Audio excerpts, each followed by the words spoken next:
हुजूर अलैहिस्सलातु व तस्लीम की मिलाद का तस्करा अल्लाह कुरान में फरमा रहा है कि आ गया। हुजूर के आने ही का जिक्र तो मिलाद है। और शेख अब्दुल हक मुहद्दिस देहलवी फरमाते हैं, जिस घर में एक दिन मिलाद पढ़ लिया जाए, साल भर अल्लाह उस। सब्सक्राइब कीजिए हमारे चैनल नूर रज़ा को और बेल आइकन को प्रेस कीजिए, जिससे आपको हमारी न्यू वीडियो की नोटिफिकेशन मिलती रहे। उसी नबी का मिलाद अल्लाह कुरान में यूं बयान करता है, लक़द जाअकुम रसूलुम मिन अनफुसिकुम अज़ीज़ुन अलैहि मा अनित्तुम हरीसुन अलैकुम बिल मुमिनीन रऊफुर रहीम। तहकीक तुम्हारे पास आ गया, तुम्ही में से एक इज्जत वाला रसूल। अब यहाँ पर कुछ लोगों को जो मुगालता है वो खत्म होना चाहिए। लोग कहते हैं ये मिलाद क्यों बयान होता है, ये मिलाद क्यों बयान होता है, मिलाद क्या है, मिलाद क्या है। इस लोग कभी कभी ना समझी की बुनियाद पे गौगा करते हैं, शोर करते हैं, मिलाद बिदत मिलाद। अरे मेरे अजीज, मिलाद कैसे बिदत है? इसलिए कि बगैर मिलाद के ना आप है ना मैं हूं। मिलाद कहते हैं पैदाइश को है? अगर पैदाइशी बिदत हो जाए तो फिर बिदत से बचेगा कौन? मिलाद भाई, पैदाइश को तो बिदत मिलाद कहते हैं। अब अरबी और इंग्लिश और फारसी, अब जबानों का की तब्दीली ने आपको हंगामा आराई पे मजबूर कर दिया। तासुब की ऐनक होगी, फितने होंगे। इस्लाम फितनों का मजहब नहीं, इस्लाम फितने मिटाने आया है। लोगों को चाहिए कि कोई बात जरा एक माइंड सेट करके बस जो जी में आया वो बकते फिरो नहीं, अपनी आखिरत का सोचो। अल्लाह ताला ने हजरत ईसा अलैहिस्सलाम का पूरा मिलाद बयान किया कुरान में। उनकी माँ के पेट में जो दर्द हुआ, अल्लाह ने कुरान में वो दर्द भी बयान फरमाया। हजरत मूसा अलैहिस्सलाम का मिलाद बयान हुआ, हजरत हारून अलैहिस्सलाम का मिलाद बयान हुआ, हजरत याहया अलैहिस्सलाम का मिलाद बयान हुआ। ये सारे अंबिया किराम के मिलाद कुरान उठाए हम। कुरान ऐसा नहीं है, हमारा मजहब वो नहीं कि कोई छू नहीं सकता। हमारे यहाँ तो ये है कि बच्चा उठा के पढ़ सकता है, सबको हक है, अल्लाह की किताब है, लेकिन पढ़ो उसको ताकि गलत फहमियों का इजाला हो। हुजूर अलैहिस्सलातु व तस्लीम की मिलाद का तस्करा अल्लाह कुरान में फरमा रहा है कि आ गया। हुजूर के आने ही का जिक्र तो मिलाद है। और शेख अब्दुल हक मुहद्दिस देहलवी फरमाते हैं, जिस घर में एक दिन मिलाद पढ़ लिया जाए, साल भर अल्लाह उस घर को बलाओं से महफूज फरमा देता है। हुजूर की विलादत का जिक्र इतनी शान वाला है। जिक्र मुस्तफा की शान ये है कि अगर हुजूर का जिक्र कर दिया जाए एक दिन साल में, साल भर अमन व अमान रहेगा। साल भर अमन व अमान में रहोगे अगर एक दिन घर में हुजूर का मिलाद पढ़ोगे। तो अल्लाह फरमाता है तुम्हारे पास इज्जत वाला रसूल आया। अब कुरान मुकद्दस जो बयान कर रहा है कि शान से कि इज्जत वाला रसूल आया। जब अरबी ग्रामर हमारे उलमा पढ़ाते हैं तो कहते हैं जब तनवीन आया है तो ये तनवीन इज्जत का माना देता है।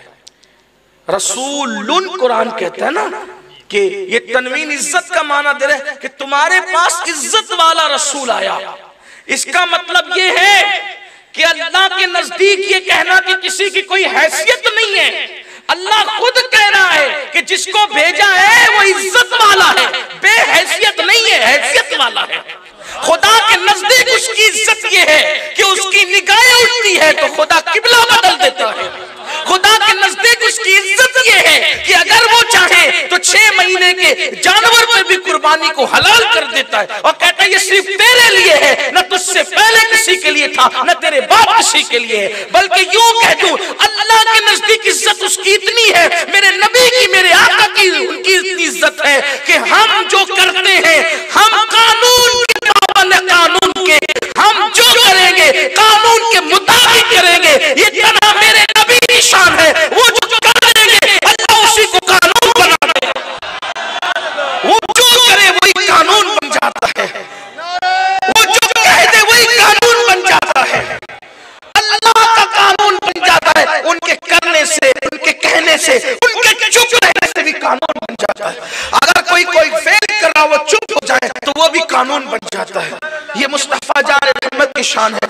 बड़ी माजरत के साथ मुसलमानों ने अपने नबी की वैसी कदर नहीं की जैसा कि कदर करने का।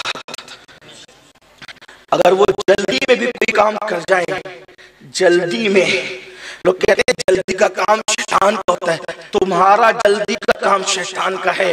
वो जल्दी में जो करें वो भी रहमान का काम है। क्या बोलो, सफर में 2 रकअत 4 वाली कितने लोग पढ़ते हैं? ज़ोहर असर इशा 4 वाली 2 कितने लोग पढ़ते हैं? सभी पढ़ते हैं। हनफी पढ़ते हैं, शाफी पढ़ते हैं, मालिकी पढ़ते हैं, हम्बली, सब पढ़ते हैं। क्यों पढ़ते हैं? 4 वाली 2 क्यों पढ़ते हैं? हुजूर जा रहे हैं हिजरत के लिए, 4 की नियत की। मदीने वालों का ख्याल था कि जल्दी जाना है, जल्दी जाना है, जल्दी जाना है, जल्दी जाना है। हुजूर को जल्दी थी, 4 की नियत की, 2 पे सलाम फेरा। अल्लाह ने नहीं कहा महबूब उठ 4 फिर पढ़,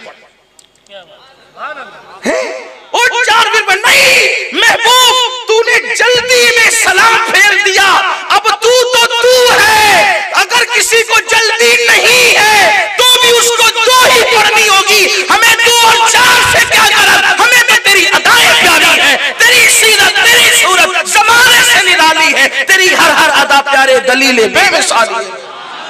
अब किसी को जल्दी ना भी हो तो उसको 2 ही पढ़वाएंगे, क्योंकि तूने 2 पे सलाम फेर दिया, तेरी अदाएं इतनी प्यारी। जो कर दे वही कानून है, जो कर दे वही कानून है। ये मेरे आका का शान है, ये मुस्तफ़ा जान रहमत की शान। तो मेरे प्यारे आका अलैहिस्सलाम के दीवान, अल्लाह कहता है इज्जत वाला रसूल आया। अब ये इज्जत वाले रसूल की सीरत कुरान खुद बयान करता है। अज़ीज़ुन अलैहि मा अनित्तुम हरीसुन अलैकुम बिल मोमिनीन रऊफ़ुर रहीम। ये जो इज्जत वाला रसूल है, तुम्हारा तकलीफ में पड़ना, तुम्हारा मुशक्कत में पड़ना, इन पे बड़ा गिरा गुजरता है। अब मैं तकरीर के आगाज करते हुए सिर्फ आयत मुबारका के तर्जुमे के साथ उस पर आपकी तवज्जो दिलाना चाहता हूँ। मैं ये चाहता हूँ कि मेरे जितने भाई बहनें सुन रहे ध्यान से सुने कि क्या आयत क्या कह रही है। देखो कुरान क्या कहता है कि तुम्हारा मुशक्कत में पड़ना मेरे महबूब को बेचैन कर देता है। किसी का भी तर्जुमा उठा के पढ़ लें, अल्फाज अलग हो सकते हैं, मफहूम एक ही है। तुम्हारा मुशक्कत में पड़ना, ऐ मेरे महबूब के गुलामों, ऐ इंसानों, तुम्हारा तकलीफ में पड़ना मेरे महबूब को बेचैन कर देता है, बेकरार कर देता है। इस आयत मुबारका से यह भी साबित हो रहा है कि नबी जैसे अबू बकर सिद्दीक के दौर में जिंदा थे, हमारे दौर में भी जिंदा हैं। ये आयत हयातुन नबी पर दलालत करती है। क्यों? बेचैन वही होता है जो जिंदा होता है। क्या बात है? बेचैन, किसी की तकलीफ पे बेचैन वही होता है जो जिंदा होता है। मरकर मिट्टी में मिल जाने वाला कभी बेचैन नहीं होता। कुरान कह रहा है तुम्हारा मुशक्कत में पड़ना, अगर आपका ईमान यह है, कलमा पढ़ने वालों, अगर तुम्हारा ईमान यह है कि कुरान कयामत तक के लोगों के लिए है, तो बोलो ये कयामत तक के लोगों से कुरान खिताब नहीं कर रहा है? कयामत तक के लोगों को कुरान मुखातब नहीं कर रहा है? कुरान कहता है तुम्हारा मुशक्कत में पड़ना इस नबी पर बड़ा गिरा गुजरता है, इनको बेचैन और बेकरार कर देता है। अब पता चला कि बेचैनी बता रही है, अल्लाह अकबर, कि नबी जिंदा है। एक दूसरा ये कि नबी बेखबर नहीं है, इसलिए कि बेचैन वही तो होगा जिसको खबर होगी तुम्हारी मुसीबत की, जिसको खबर होगी तुम्हारी परेशानी की। अल्लाह ना करे किसी के साथ ये हादसा हो, अल्लाह सबको महफूज रखे। कोई महफिल में बैठा हो, उसके बेटे का एक्सीडेंट हो गया हो, यहाँ तो सुभान अल्लाह माशाअल्लाह कह रहे, चाय पी रहे, नारे लगा रहे, खाना खा रहा है और खूब हंसी मजाक कर रहा है। क्यों? अरे तेरे बेटे का एक्सीडेंट होगा का पता ही नहीं है। पता होता तो बेचैन होता। पता हो, कुरान कहता है तुम्हारा मुशक्कत में पड़ना मेरे महबूब को बेकरार कर देता है। यानी कोई ऐसा इंसान मशरिक से लेके मगरिब तक ऐसा नहीं है कि जिसकी मुसीबत मेरे महबूब को पता नहीं होती। सबकी मुसीबत उनको पता चलती है। 2 बातें होगी, एक तो हयात, दूसरा इल्म होना। यानी कि मशरिक और मगरिब में किस पे क्या बीत रही वो सब जानते हैं। अच्छा, और खास बात, हाय हाय, जिंदा भी है, इल्म भी है, लेकिन बेटे से नाराज, ये कोई मोहब्बत ही नहीं है, ठनी ठना चल रही है। बोले अच्छा हुआ यार एक हाथ टूटा, दूसरा भी टूटता तो उसको मजा मिलता। मोहब्बत नहीं होती तो ऐसी बात होती। बेकरारी कब होती है, बेचैनी कब होती है, मोहब्बत की बुनियाद पे होती है। यानी ऐ इंसानों, मेरा महबूब इतनी शान वाला महबूब तुमसे मोहब्बत करता है, इसलिए तुम्हारी मुसीबतों पे बेकरार हो जाता है, बेचैन हो जाता है। और अब आपको बताऊं यार, ये तो इंसान है। मेरे आका की शान ये है, मुस्तफ़ा जान रहमत की शान ये, वो तो जानवरों की मुसीबत भी देख नहीं सकते। इंसान तो इंसान है, जानवरों की मुसीबत भी वो देख नहीं सकते। अल्लाह अकबर।